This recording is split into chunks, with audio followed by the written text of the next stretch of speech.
Je m'appelle Anne et je suis professeure d'allemand au collège. Un des plus beaux souvenirs de ma carrière, je dirais l'année dernière, une élève qui venait de passer son bac qui est venue me rendre visite par surprise. Elle venait m'annoncer son départ à Saarbrücken pour 3 ans d'études. Et elle me disait toute sa reconnaissance de lui avoir fait découvrir une langue, une culture et un pays vers lesquels elle ne serait pas spontanément allée. Ce long échange m'avait énormément émue et ça me fait du bien de m'en souvenir quand je doute de mes compétences ou quand je suis un peu découragée par le métier. Parfois, on tisse des liens tellement forts avec les élèves. Dans ma boîte mail, j'ai même une rubrique anciens élèves qui me console souvent.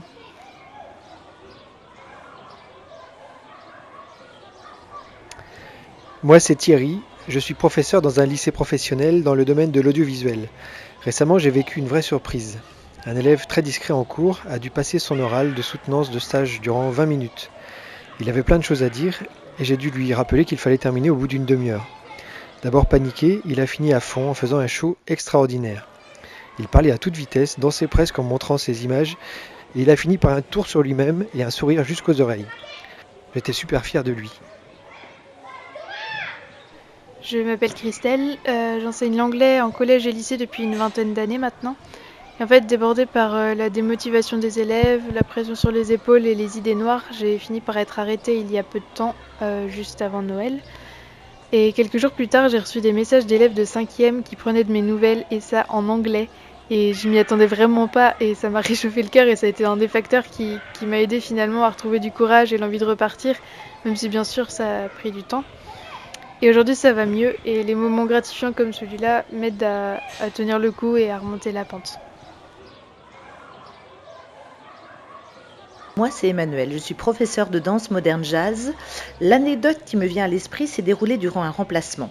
J'ai passé une année intense en tant que professeure remplaçante pour monter un spectacle avec des élèves qui ne connaissaient ni mon style ni ma technique.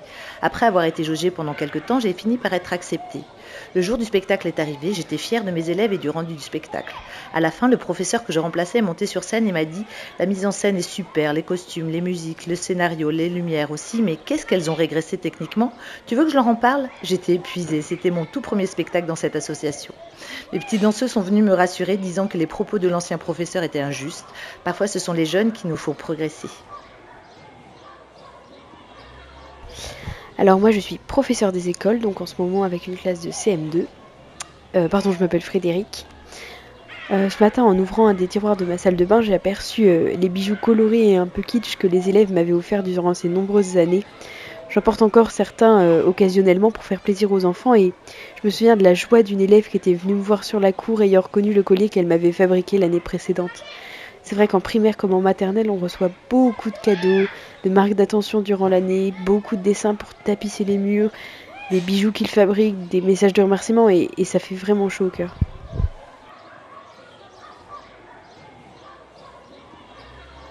Je m'appelle Suzanne, je suis retraitée aujourd'hui et j'ai enseigné en lycée professionnel pendant 38 ans. Le souvenir qui me vient à l'esprit est chargé d'émotions.